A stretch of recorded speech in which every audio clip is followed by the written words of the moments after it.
I recently did a watercolor class for adults, but what I was thinking is that I really don't want to do these. like so I got the opportunity to teach classes because I have some of my work in a shop. So I started putting my work for in a shop where people can buy it and stuff.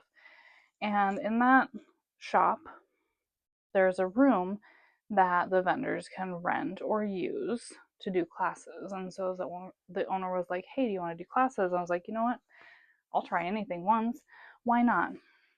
The pros are that you're getting like a guaranteed amount of money to go into the shop and teach. So that's really cool. The cons are I already have to teach all the time.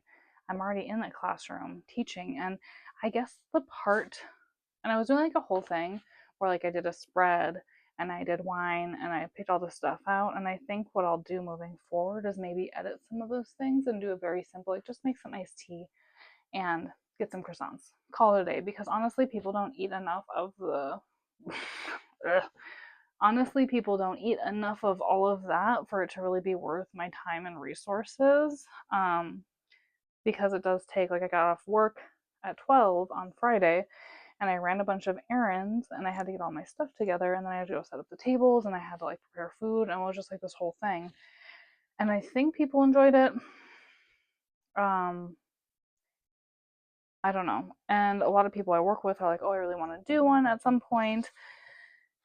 But the hard thing about watercolor versus acrylic is it's easier to do watercolor flat and also smaller. So it was hard for people to see the details of what we were creating. And I had to blow it up pretty big. And I have like a big notebook, watercolor notebook, that I put on an easel.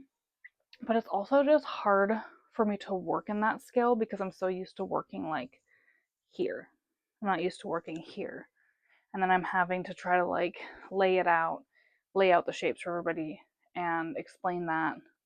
But I mean, it takes practice. I've done 2 classes so far. The first one was fine. Only 2 people came. Well, actually, only 2 people signed up, and only one person came. So that's kind of a bummer. And then this time, 6 people came, so that was cool. But also, I'm just like, ugh. I think it's just because I'm working too. Like maybe this is something I could do during the summer when I'm not working. Um, but yeah, we'll see because I don't know. I just really wasn't feeling it this time. And maybe that's part of why it didn't go as well. I don't know. It went well. Everybody had fun. But I don't know. I don't know if you guys have ever like done something, you know, and that's like part of like what I was talking about in my last video is kind of surrendering to like the path like that's opening up to us. And so when that opportunity came, I was like, yeah, why not? But I almost would rather do like maybe a drawing class. Like we can draw it out and like fill it in with marker or maybe like explore um oil pastels. I really like oil pastels. I want to do something because this is the hard part I'm having is naturally I want to teach people and do like an in-depth thing, but I feel like for events like this, like workshops, when it's like a wine, like a paint and sip, people are really not looking necessarily to learn the most. They're just kind of looking for guidance on a step-by-step procedure to make this painting or this painting one time. Let me know what you think if you've ever been to a paint and sip. And I think also the hard part I have about it is because I'm an artist, I wouldn't necessarily pay for a paint and sip. So I think I'm having a hard time seeing my own value as someone that is guiding people through painting tutorials. I hope that makes sense. So I'll probably do a couple more. Let me know in the comments. Maybe we can have a discussion about like what are people looking to get out of it, because I think I have to edit down and just kind of give those basic directions. I want to like teach people all the things and they probably don't really care to know all the things. Um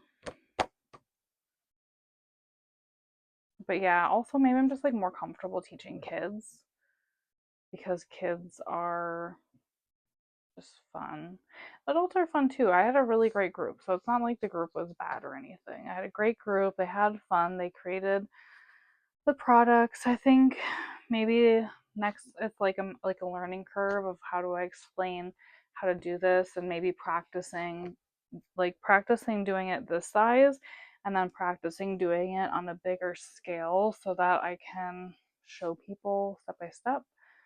Maybe I even just, because I bring an easel, maybe I even just hang it up on the wall, like get some painter's tape and just tape up my paper so it's like one less thing I have to bring. Um, but yeah, what are people looking to get out? I think a lot of times people just want the experience, like they just want to have fun connecting with loved ones, and they want to paint a little, just like have a good time. They're not necessarily coming to learn an in-depth watercolor class. But anyways, I'm just gonna leave that there. I tried it. I'm gonna try it a few more times to really see how I feel about it. But honestly, I don't know how you are, but I feel like that's how I learn the best, is just by trial and error. Like, I have to move through an experience and then reflect back on what I like, and then edit things I don't want, or just decide I'm not going to continue that path altogether. So nothing is really a waste of time. It's just a learning curve, a learning experience, trial and error to see what do you like, what do you not like, and that's how I'll move forward. But anyways, my name is Jessica Darling. Thank you guys so much for staying, if you're still here, for this very rambly video, and just an inside look on my mind as an artist, an entrepreneur, and teacher. All right, I'll see you guys in the next video. Bye for now.